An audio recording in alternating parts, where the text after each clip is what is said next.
Tudo bem? Faremos da lição número 5, a parte de quinta-feira, a fé como fruto, a obediência como fruto da fé. Ou seja, a fé produz obediência. Foi isso que os grandes reformadores descobriram.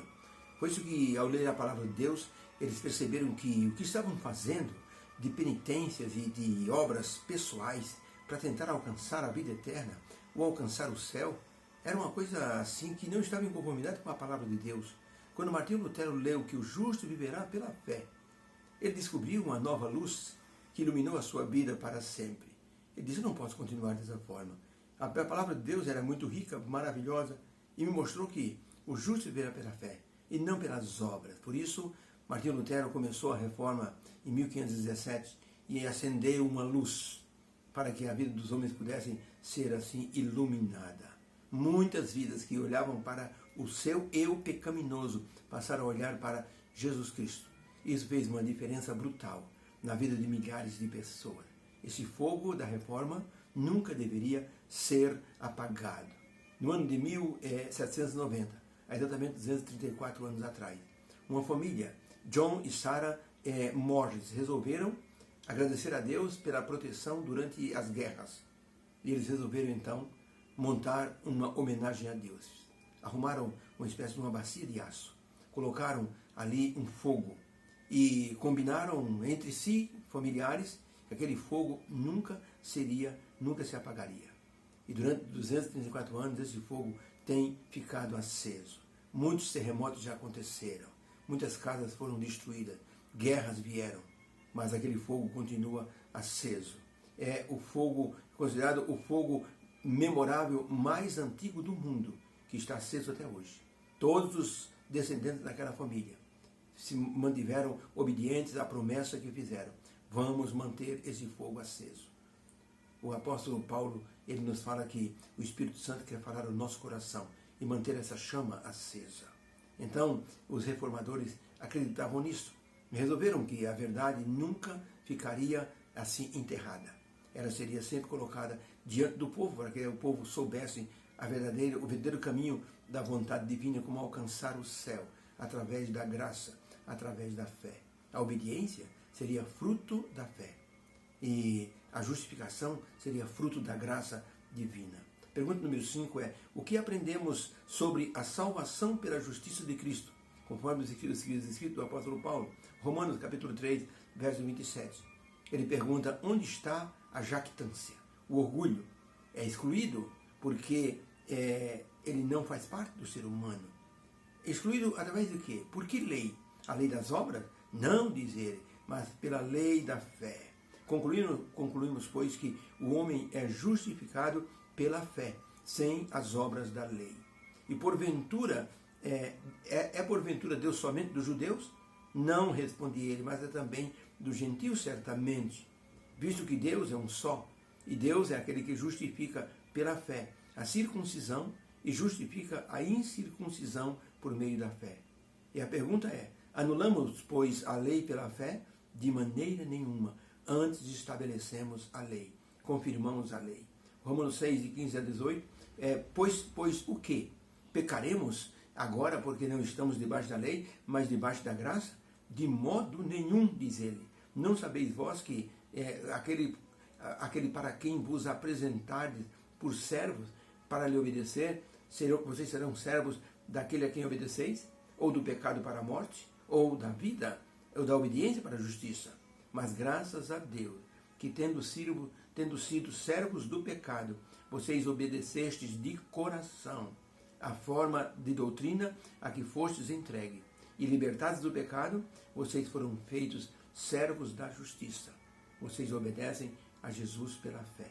Romanos 8, verso 1 e 2. Portanto, agora nenhuma condenação há para aqueles que estão em Cristo Jesus, que não andam segundo a carne, mas segundo o Espírito. Porque a lei do Espírito de vida em Cristo nos livrou da lei do pecado e da morte. Então, a pergunta é: o que aprendemos sobre a salvação pela justiça de Cristo? Resposta: quando nós cremos em Jesus, somos justificados com a justiça de Cristo. E nós obtemos a força divina para obedecermos por amor à lei de Deus. O apóstolo Paulo foi bem enfático. nós não anulamos a lei pela fé. Nós cremos em Jesus, mas isso não quer dizer que a lei vai ser riscada. E ele diz, só porque estamos debaixo da graça, nós não vamos obedecer lei nenhuma, de forma alguma, nós obedecemos a lei. E o interessante é que para qualquer evangelho que hoje diz que a lei é de Moisés, é do tempo de Moisés, e você pergunta, você adultera? Não, não. Por quê? Porque está na lei de Deus. Mas peraí, você disse que a lei é de Moisés, é de Deus ou de Moisés? Não, a lei é de Deus. Então, se é a lei de Deus, deve ser guardada. E por que você não guarda o sábado? Está na lei de Deus. Ah, porque o sábado foi abolido. Mas o Senhor Jesus disse em São Mateus 5,17 que ele não veio abolir a lei. E nenhum tio ou i pode sair da lei. E quem fizer isso será réu do fogo do inferno. Então, tem alguma contradição. Ou você obedece à lei por amor, porque a lei não salva. A lei mostra o pecado. Quem salva é Jesus. O pecador olha para a lei e diz, sou um transgressor. Eu estou condenado à morte. Mas ele olha para Jesus e Jesus diz, eu te ofereço a vida. Se você crê em mim, eu apago esse pecado agora. Então eu creio em Jesus. Então o seu pecado está apagado. Isso é justificação. Jesus nos justifica diante de Deus. E o nosso pecado é riscado. E Deus diz, eu não me lembrarei mais. Vou jogá-las no fundo do mar. Isso é graça, justificação e obediência pela fé.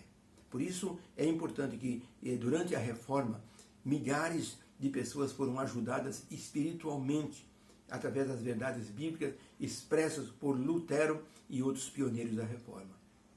A igreja sacerdotal, a igreja dominante, ela dizia que os sacerdotes é que tinham o poder de perdoar pecado. E que a pessoa precisava, assim, fazer uma confissão ao sacerdote.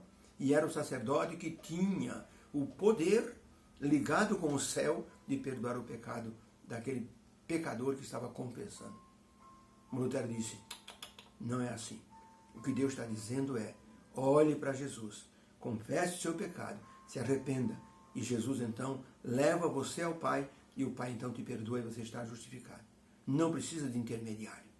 Isso desagradou muitíssimo a igreja dominante, porque Martinho Lutero estava acendendo uma luz de libertação dos rituais da igreja sacerdotal. E isso criou realmente uma perseguição para ele. As pessoas agora estavam olhando para Jesus, não olhavam mais para o ser humano. E assim deviam permanecer olhando para Jesus, porque através desse olhar as pessoas eram justificadas pela fé. Pergunta número 6. O que a Bíblia mostra sobre uma vida cristã verdadeira? Como deve ser uma vida cristã verdadeira? 1 Pedro 2, verso 2. Desejai afetuosamente, como meninos novamente nascidos, o leite racional e espiritual, não falsificado, para que por eles vocês possam ir crescendo. É preciso, que este leite racional e espiritual a pessoa possa estar bebendo. É a palavra de Deus, é o conhecimento. A pessoa vai crescendo na fé. 2 Pedro 3, verso 1. Antes crescei na graça e no conhecimento do nosso Senhor Jesus Cristo, nosso Salvador. Porque através dele nós podemos ser salvos. A ele seja dada a glória. Assim, agora, como no dia da eternidade. Amém. Então Pedro dizendo que é só Jesus que pode nos salvar. Não é nenhum outro ser humano. Ninguém pode nos salvar nos recomendando uma confissão ou mesmo uma penitência. Colossenses 1, verso 10. Paulo escrevendo, para que vocês possam andar dignamente diante do Senhor, agradando-lhe em tudo, frutificando em toda boa obra e crescendo no conhecimento de Deus. Quando você se relaciona com Deus, você dá fruto, você cresce. Jesus disse, eu sou a videira, vocês são os ramos. Quem está conectado em mim, esse dá muito fruto. É convivência. Isso produz frutos espirituais. Efésios 4, 18 a 24. Entenebrecidos no entendimento, separados da vida de Deus pela ignorância que há neles, pela dureza do seu coração, as pessoas vão se perder. Mas vós que aprendestes de Cristo, vocês devem ser diferentes. Porque quanto ao trato passado, vocês devem se despojar do velho homem, que se corrompe pelas concupiscências do engano, e vocês devem se renovar no espírito da vossa mente, e vos revistais do novo homem, que segundo Deus é criado em verdadeira justiça e santidade. O apóstolo Paulo recomendando: deixe a ignorância para trás. Se revistam do novo homem, que foi criado em Cristo. Esse novo homem recebe de Deus inspiração, vida nova e dá fruto para a eternidade. Então a pergunta é: o que a Bíblia nos mostra como sendo uma verdadeira vida cristã? Resposta: a vida cristã não é uma vida estagnada, é uma vida em crescimento. Ela exige conhecimento, vontade divina e crescimento espiritual, que vem acompanhado de transformação, fé e obediência. Não dá para ser transformado, não dá para nascer de novo, não dá para conhecer Jesus ao máximo e continuar sendo a mesma pessoa. É completamente assim, contrário ao que Deus ensinou. O certo é: conhece Jesus, tem fé em Jesus, cresce no conhecimento, cresce na fé e se torna obediente. Obediente é o quê? Aos preceitos divinos, aos 10 mandamentos. E você vai guardar esse mandamento por amor. Guarda, se me amais, guardareis os meus mandamentos. Não se guarda para se salvar, mas se guarda os mandamentos porque você já está salvo em Cristo Jesus. Essa é a maneira correta de pensar. Foi isso que Martinho Lutero descobriu quando subia de ajoelhar as escadas ali da Basílica de São Pedro, em Roma. Ele descobriu que aquilo era tudo assim, falácia. Nada daquilo levava a pessoa para junto de Deus. O justo viverá pela fé. E ele descobriu isso, levantou-se e a nova vida começou e a chama da reforma foi acesa ali. Os reformadores estudaram a palavra e ao descobrir mais verdades, eles cresceram espiritualmente. E isso os fez conhecer mais de Cristo e ter uma vida cristã mais ativa. Isso trouxe perseguições, tortura e morte, mas eles não se importaram. Sabe por quê? Porque eles confiavam nessa promessa: ser fiel até a morte e dar-te-ei a coroa da vida. Deus nos abençoe.